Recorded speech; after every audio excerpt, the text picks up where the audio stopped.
Subscribe to our YouTube channel and press the bell icon to get the latest updates. Namaskar. Good afternoon. All of us are aware of what is going on with regards to the farmers' protest. And I just want to make a couple of things clear to the younger people, men and women of this country. It's important that you understand what these three laws are. So I'm going to repeat it. The first law destroys the mandi system, destroys the agricultural markets of this country. The second law allows unlimited storage of grain and other materials, and will make it practically impossible for our farmers to negotiate their prices. And the third law basically says that if the farmers have a grievance, they cannot go to court. Now, it is very obvious why the farmers are agitated. Because the government is destroying the livelihoods of India's farmers. It is destroying the livelihoods of our labor, and it is going to give the middle class a shock in the coming times, because the prices of food are going to skyrocket. Now, what is being done to the farmers is absolutely criminal. You're beating them, you're threatening them, you're bullying them, you're trying to discredit them. The government needs to talk to the farmers. It needs to give a solution to the farmers. And the only solution, as I have said again and again and again, is repealing these laws and putting the laws into the waste paper basket. The government must not think that the farmers are going to go home. They are not going to go home. And my concern is that this situation is going to spread. We do not need this situation to spread. We need a conversation with the farmers, and we need a solution. So that is broadly what I wanted to say. Hindi में बता देता हूं, और देश के युवाओं को मैं कहना चाहता हूं, ये जो 3 कानून हैं, इनको समझने की जरूरत है. पहला कानून है जो हिंदुस्तान के मंडी सिस्टम को, एग्रीकल्चरल मार्केट्स को खत्म कर देगा, नष्ट कर देगा. दूसरा कानून है जिससे हिंदुस्तान के सबसे बड़े बिजनेसमैन, 3, 4, 5 बिजनेसमैन, जितना भी अनाज स्टोर करना चाहते हैं, जितना भी अनाज होर्ड करना चाहते हैं, लाखों टन वो कर सकते हैं. अगर इनको ये इजाजत दी गई, किसान दाम निगोशिएट नहीं कर पाएगा. और तीसरा कानून, सबसे अजीब कानून, कि किसान अपनी कठिनाई को कोर्ट नहीं ले जा सकता. ये 3 कानून के लिए किसान दिल्ली के बाहर खड़े हैं, और सरकार इनसे बात करने के बजाय, सिचुएशन को रिजॉल्व करने के बजाय, उनको धमका रही है, पीट रही है, एनआईए का प्रयोग कर रही है, उनको डिस्क्रेडिट करने की कोशिश कर रही है. सरकार को एकदम इन 3 कानूनों को वापस लेना चाहिए, रद्द करना चाहिए. हाँ? और आज जो हो रहा है, शंभू बॉर्डर पे जो सरकार इन पे आक्रमण कर रही है, को मार रही है, ये बिल्कुल गलत है. अब आपके सवाल. Thank you, sir. We'll start. Can I have some water? Yes, sir. Siddharth, we'll begin with you.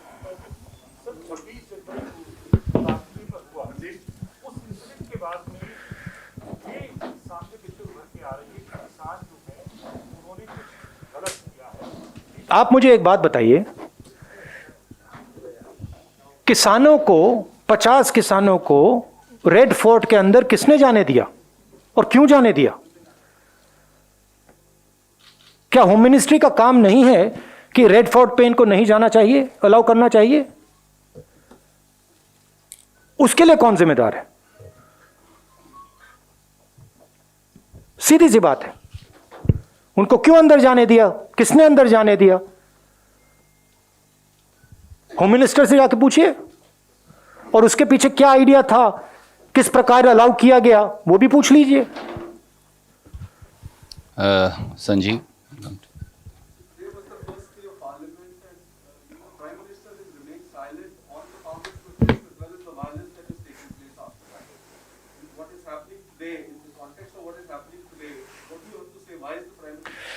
See, the Prime Minister, as I said in a speech in in Kerala, this is the biggest transfer of wealth. The biggest transfer of wealth from the largest number of people to the smallest number of people. You have seen what has happened in COVID. During COVID, the poor have got poorer, and a handful of rich people, 5-6 rich people, have just got richer and richer and richer and richer. This anger that you're seeing among the farmers, this is that anger. That 5 people, 7 people have everything, we have nothing. और जो हमारा था वो भी ले रहे हैं। तो प्रधानमंत्री क्या बोलेंगे? प्रधानमंत्री इन 5 लोगों के लिए काम करते हैं, उनके लिए नोटबंदी की, उनके लिए जीएसटी बनाई, उनके लिए किसानों से मतलब उनका भविष्य छीन रहे हैं, तो क्या बोलेंगे वो?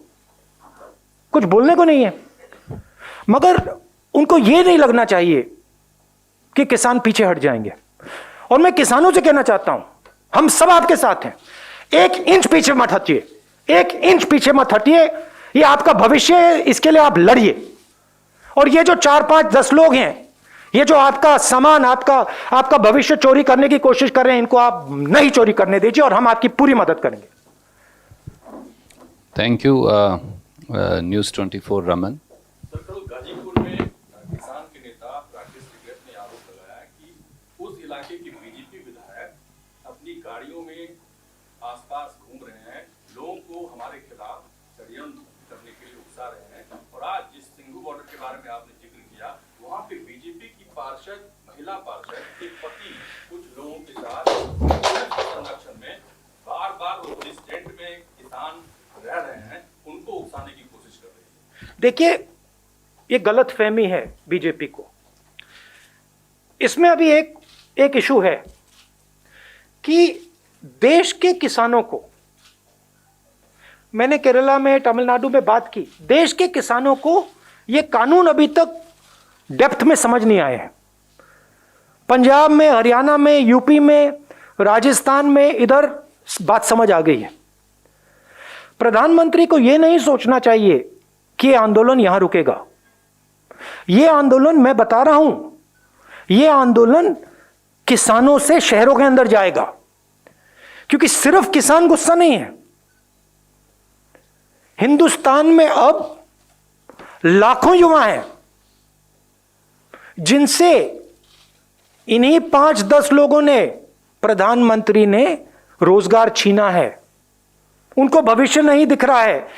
यह पूरा का पूरा आंदोलन शहरों में फैलेगा। मैं प्रधानमंत्री से कह रहा हूं, उससे नुकसान होने वाला है, देश का नुकसान होने वाला है।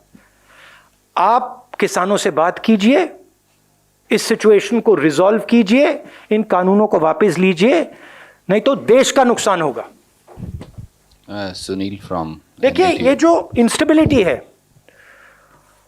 इस इंस्टेबिलिटी से देश को फायदा नहीं हो रहा है। ठीक है, अन्याय किया है, अन्याय को ठीक करने के बिना इंस्टेबिलिटी नहीं जाएगी। मगर मैं कह रहा हूं कि इंस्टेबिलिटी से फायदा नहीं है, बातचीत करना है और इसको रिजॉल्व करना है, जल्दी से जल्दी करना है। Sir, I come back to a question I asked Randeep 2 days ago. Yeah. Which is basically Did he not answer it? He answered it. but I want to, since you're the boss, there is a pattern. If you saw the JNU attack, there was a very concerted attempt of, Desh Maro, Galis Walo, it doesn't even come to my thinking, but this is basically this, and they did it in the night. Again, we saw on Red Fort Day.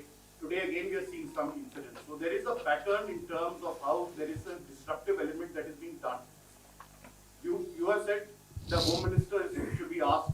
Don't you feel the Home Minister should resign? Somebody should take responsibility, because after the Union Jack, the British flag was brought down after India's independence in 1947.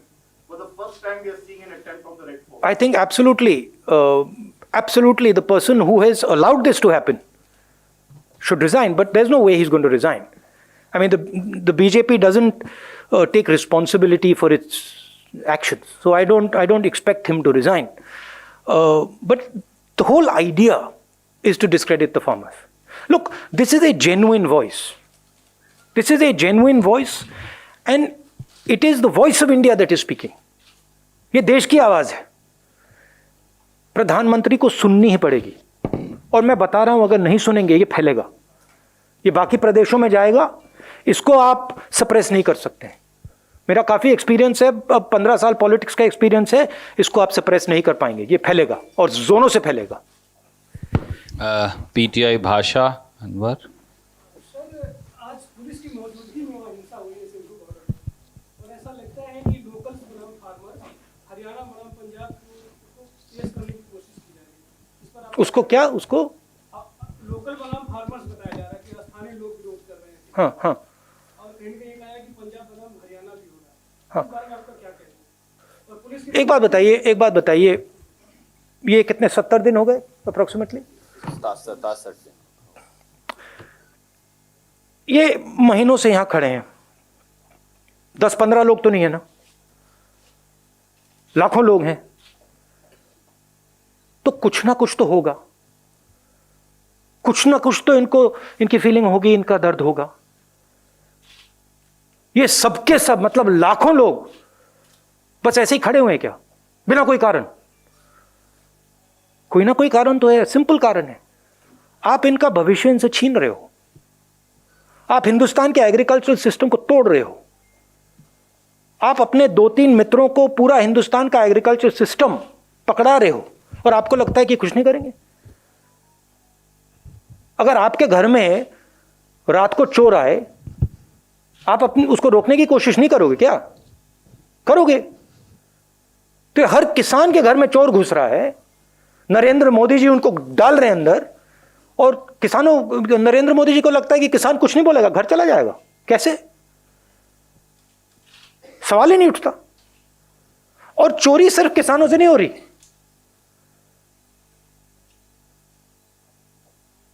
चोरी शहरों में worker से हो रही है, चोरी किसानों से हो रही है, चोरी छोटे बिजनेस वालों से हो रही है, स्मॉल मीडियम बिजनेसेस से हो रही है. उनका भी भविष्य तोड़ा जा रहा है. तो अगर ये सोचें कि भाई ये सिर्फ किसान की बात है, गलत है. ये किसानों से मजदूरों तक जाएगा, शहरों में जाएगा, स्लम्स में जाएगा, फैलेगा ये. Thank you Saeed.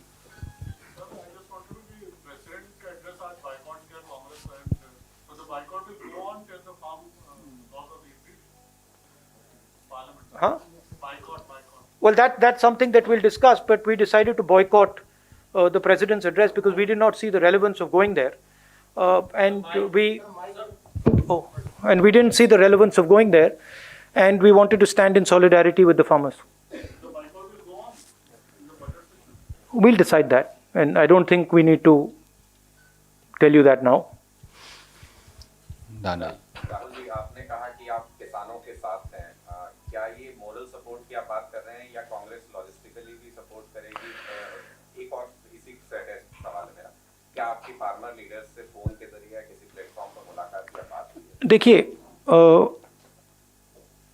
हमारा गोल है कि ये जो चोरी हो रही है, इसको मैं चोरी कहता हूं और कुछ नहीं है. ये चोरी रोकी जाए. ये हिंदुस्तान के 60% पॉपुलेशन के साथ चोरी की जा रही है, उसको हम रोकना चाह रहे हैं. जिस प्रकार से हम किसानों की मदद कर सकते हैं, जो भी उन्होंने हमसे मांगा हम करेंगे। हम उनके साथ खड़े हैं चोरी रोकने। टच में है फार्मर लीडर्स से, आप टच में है फार्मर लीडर्स से बात की? मैं डायरेक्टली टच में नहीं हूं, बट हमारे लीडर्स मतलब इंफॉर्मेशन तो आता रहता है। 26 जनवरी को जिस तरीके से आईटीओ पे ट्रैक्टर चलाए गए, इसके बाद हमने देखा कि कई पुलिसकर्मी थे वो भी चोटिल हुए। उसके बाद वहां पर लाल किले में जिस तरीके से झंडा फहराया गया, कुछ इनपुट ये भी आया कि कई लोग ऐसे हैं जो खालिस्तानी मूवमेंट से जुड़े हुए हैं, और आपने खुद अपने कांग्रेस के एमपी रवनीत सिंह बिट्टू ने ये बात ऑन रिकॉर्ड कही कि कई लोग गलत आ गए हैं खालिस्तान मूवमेंट से, जो कि इस पूरे आंदोलन को खराब कर रहे हैं। मेरा कहना है, आपने एक स्पेस खोली हुई है, आप किसानों से डिस्कस नहीं कर रहे हो। आपने मतलब एक यहां पे आंदोलन खड़ा है, पॉलिटिकल स्पेस है, आपको जल्दी से जल्दी उस स्पेस को बंद करना चाहिए। आप सरकार है, क्योंकि इससे देश का फायदा नहीं हो रहा है। तो हमारा कहना है, इसको आप जल्दी रिजॉल्व कीजिए, आप टाइम जाया मत कीजिए।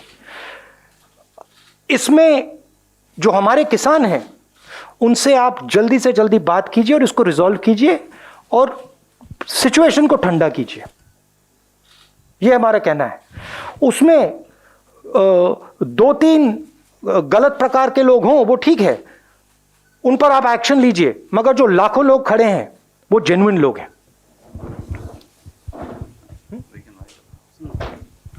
Thank you so much. Any last question? So I want to ask you, because several of the BJP leaders, when we pose these questions to them, that the high-handed treatment meted out to the farmers, why aren't the bills being repealed? They are saying we are ready to debate, we are not willing to withdraw our laws, and But tell me one thing, simple thing. BJP said we will withdraw these laws for 3 years, right? 2 years. If you're ready to withdraw them for 2 years, why can't you withdraw them? What is the problem? Then after 2-3 years, you bring them back, try again. Try it again. What is the problem? If you're ready to say, I'm ready to withdraw them in 2 years, why can't you withdraw them right now and say 3 साल बाद बात करेंगे, फिर से try करते हैं। आप करो, मगर जब आप करोगे, बातचीत करके करो, किसानों से पूछ के करो। We will help you. We also agree that the agricultural system needs reform. Right? But why are you being so stubborn? गलती एक्सेप्ट कर लो कि आपने फोर्सिबली डाल दिया, आपने गलती कर दी, एक्सेप्ट कर लो, कोई प्रॉब्लम नहीं है। आप 2 साल आप कह रहे हो कि 2 साल के लिए हम विड्रॉ कर देंगे, आप परमानेंटली विड्रॉ करो, 3 साल बाद आ जाओ, कहो भैया फिर से ट्राई करते हैं, हम आपकी मदद करेंगे। हमें रेजोल्यूशन चाहिए। Thank you.